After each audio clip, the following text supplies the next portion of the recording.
2 years ago, our hearts were shattered. The 7th of October is now openly spoken about as one of the darkest days in Israel's history, and in fact in Jewish history, the greatest loss of life in a single day since the Holocaust. Families, as we heard, were butchered in their homes. Young people were hunted and murdered at a music festival. Infants were torn from their parents' arms. Entire kibbutzim were burnt to the ground. When I visited Kibbutz Be'eri with Jeffrey as my guide, I saw buildings reduced to ash. I saw children's shoes, soccer balls, tricycles sitting dormant, standing still at the entrances to homes, never to be moved again. I saw bullet holes in kitchens and bedrooms. I saw dining room tables set for Shabbat, turned upside down. The smell of smoke was still in the air, and it's something that I will never forget. We lost 38 children that day. We lost 1,139 people. That's more than 4 times the people that are in this hall here tonight. Amongst them, as we heard, Jeffrey's beloved sister Galit and more than 100 members of Kibbutz Be'eri. And we speak these truths not for shock, but for sanctity. We speak them because we do not want to remember them just as numbers, but as whole worlds, as mothers, as fathers, as sons and daughters, as partners and friends, each with birthdays, with celebrations that will never come again. These were Jewish souls, our brothers and sisters, whose futures were cut short.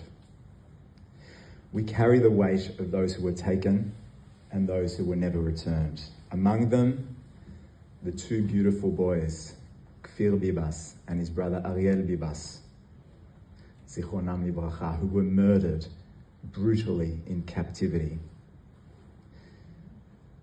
We remember Hirsch and Ori and Eden and Almog and Alexander and Carmel, who were murdered just over a year ago by their captors when they were moments away from freedom.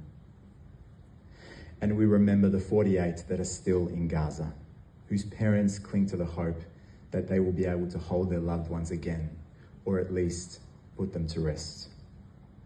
We speak their names aloud and we refuse to let the world look away. We refuse to let their names and their faces be forgotten. We also cannot ignore the aftershocks of that dreadful day. The excruciating and unwanted war that Hamas unleashed that is still claiming far too many lives 2 years on. The surge of anti-Semitism that is sweeping our streets and our institutions. The disillusionment that many of us feel with this great land that we call home, a home that we once believed we would never, ever have to question. The isolation that Jews feel across the world, and I know many of you have felt it, and I have too. And yet, my dear community, ours is not a story of despair, because we are Jews, and despair is not our way. Last week, we read my Bar Mitzvah parasha, Nitzavim. In it, Moshe Rabbeinu gives us the blueprint for Am Israel, the nation of Israel. Atem nitzavim hayom kulechem, rashechem, shiftechem, ziknechem, veshotrechem, kol ish Israel, tapechem, neshechem, vegerecha. You are standing today, all of you, your leaders, your tribes, your elders, your officers, every person of Israel, your children and your women. This is our peoplehood, our collective strength, 3,300 years on. From leaders to infants, from guards to workers, Kol Ish Israel, each Jewish soul has a place beneath this living, eternal canopy of our people. Our sages added in the Talmud the next line in this story, which is that Kol Israel arevim ze bazeh. Every person in Am Israel is responsible for one another. This is not mere solidarity. This is mutual accountability. This means my dignity is bound up with yours. Your future is bound up in mine.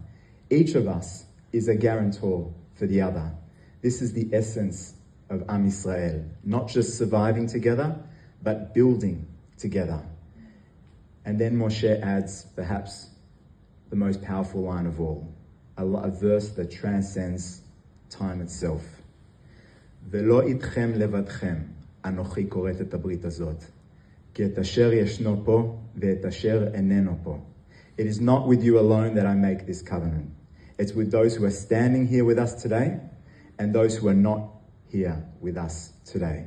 Our covenant binds those who stand beside us now and those who stood before us. It binds the living with those no longer with us. It binds Jews in Israel with Jews in Australia. It binds Jews in the past with Jews who are not yet born. It binds those who we lost that terrible day. It binds those who are kidnapped and held in darkness right now with every single one of us here tonight.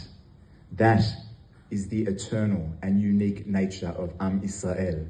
One people, one story, one destiny across all of time and space. What began with Moshe 3,300 years ago came alive on October 7th and every day since. Because when the unthinkable happened, Am Yisrael stood tall. In those terrible hours when the machinery of our beloved state faltered and chaos reigned, for a few dreadful hours, we caught a glimpse of what a world without a Jewish state could look like. Jews defenselessly massacred, taken from their homes, unable to protect their families, their neighbors, themselves. And then something ancient rose up, instant, Israel. Not just a phrase from an ancient scripture, but a living, breathing movement of ordinary people doing extraordinary things. Men and women dropped everything. They dropped their jobs, their studies, their families, and they ran towards danger. They ran towards danger. I want you to ask yourselves, would this happen in any other country? Civilians organized convoys to rescue those who were stranded. Retired soldiers, some in their 50s, 60s, 70s, put on uniforms, took up arms and saved lives. Neighbors ran towards danger to save neighbors. I met some of these extraordinary humans, some of these members of our people.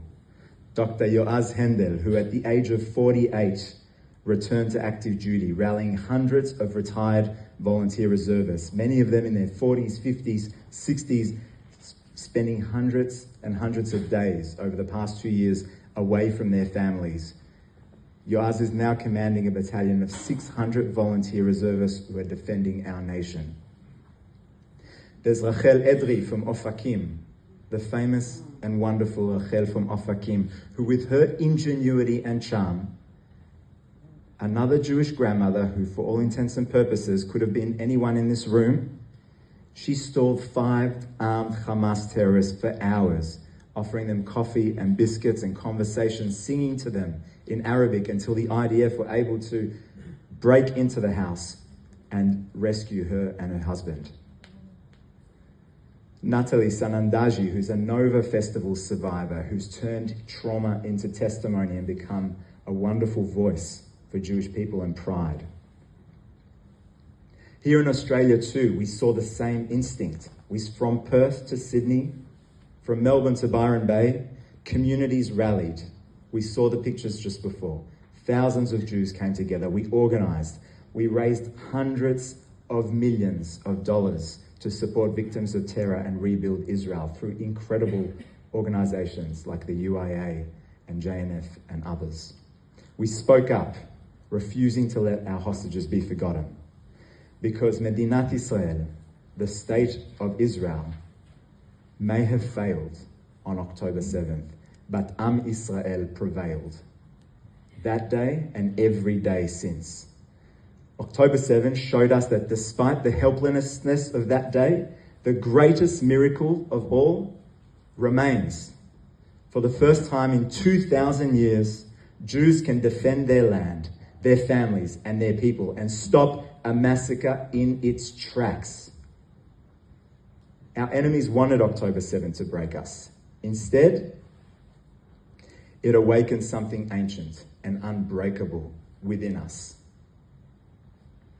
Our hope, Hatikva, Bashnot Alpaim, our 2,000-year-old hope, which is not a passive hope, it's an active hope. Tikva is a verb. It demands action. It's the courage to act and to build a different future. We know this as Jews. We know this deep within us. We know what we are capable of because generation after generation, we haven't lost hope and we have acted and we have risen from the ashes to shape enviable lives and build thriving communities against all odds. Our strength, our belief, our self-determination has never depended on what those who hate us say.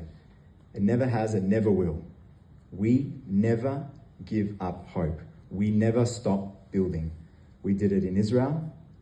We've done it here in Australia. We've done it in every corner of the world we have touched. We come with little. We contribute in droves. We transform challenge into creativity and adversity into prosperity. And today we are bringing that same tenacity to rebuilding the communities shattered on October 7th and to fight for the return of our hostages. Jeffrey spoke a bit about the rebuilding of Kibbutz Be'eri. I read yesterday something that inspired me and filled me with hope. Over 90% of pre-October 7th residents have now returned to the Gaza envelope area, joined by 2,500 new residents. 50 new young families have set their sights on 13 of the hardest hit communities in the Gaza envelope. Renewal is underway in the most Jewish and profound way possible. Here in Australia, that hope also takes on a tangible form. We're doubling down on building a strong, proud Jewish community and knowing why being Jewish matters and what being part of Am Yisrael means. Through our Jewish schools across Australia, which are among the finest anywhere in the world. Through our youth movements, who just recently had more than 2,000 young Jews attend their camps across Australia. Through our Israel programs, we've sent over 650 young Australians to Israel this past year, despite there being a war. These young Jews are returning and they're saying something special. They're saying something different. They're saying, in Israel, I'm not a tourist. I am family. I'm home. And it looks like this. A total and utter refusal to organize Jewish life around anti-Semitism. We will not shrink our imagination to the size of our enemies. We will live without apology. We will come together without fear. We will hold the center so that we can face outwardly together. I ask of you, my dear Perth community, as we step into a new year, I want you to ask yourself, what gives you tikva? What gives you hope? And remember, hope for us is Jewish hope. It's not a passive hope. It's something we build. It's something we protect. It's something we bring to life. This year, we turn hope into commitment. This comes from wearing your Judaism with pride and letting your children and grandchildren see it. It comes from articulating our why, reflecting deeply on why being Jewish matters to us, what it means to be a part of Am Yisrael in your own words. It doesn't have to be anyone else's explanation. It's your explanation of why being Jewish matters, and sharing that story with your children, with your friends, because when we speak our why, we strengthen not just our own identity, but the people around us. It comes from refusing to retreat, refusing isolation. In a world that would rather we shrink, in a world that would rather we conform, we choose instead to shine, to be a light unto the nations in every interaction, a kinder, warmer, more generous and stronger Jew than ever before. It looks like going to Israel and walking its streets and meeting its people and letting that experience transform you and fill your heart. And it comes from bringing Israel home, hosting young Jews, Israelis in your home, letting your home and your family become another bridge between Israel and this beautiful Jewish community. This is how we move from hope to action. It's how we build a Jewish future, not by wishing it, but by living it, proudly and purposefully. The great Zionist thinker, Leon Pinsker, taught that dignity begins when people take responsibility for its future. David Ben-Gurion, whose name graces the park just nearby here, which for me is still a source of pride, reminded us that in Israel, in order to be a realist, you have to believe in miracles. We are the Jewish people. We have always taken responsibility for our future, and we have never stopped believing in miracles. Tonight, we stand just as our ancestors stood 3,300 years ago. Atem nitzavim hayom kulechem. You are standing today, all of you, leaders and elders, students and workers, families and friends, from Perth to Be'eri, from Australia to Israel, one people, one story, one purpose. Our enemies wanted October 7th to be the day that broke us. We will make it the day that remade us. We will build deeper bonds with one another and with Israel, stronger institutions, prouder young Jews, deeper ties with Israel, a more resilient and purposeful Jewish life in Australia. We will live without fear and without apology. We will choose dignity and purpose because we are Am Israel. Until every hostage comes home, we do not rest. Until Israel is safe and in peace, we do not relent. And until our people stand proud and free, we do not stop. I want to wish you a Gmar Chatima Tova, a Shana Tova, and Am Yisrael Chai.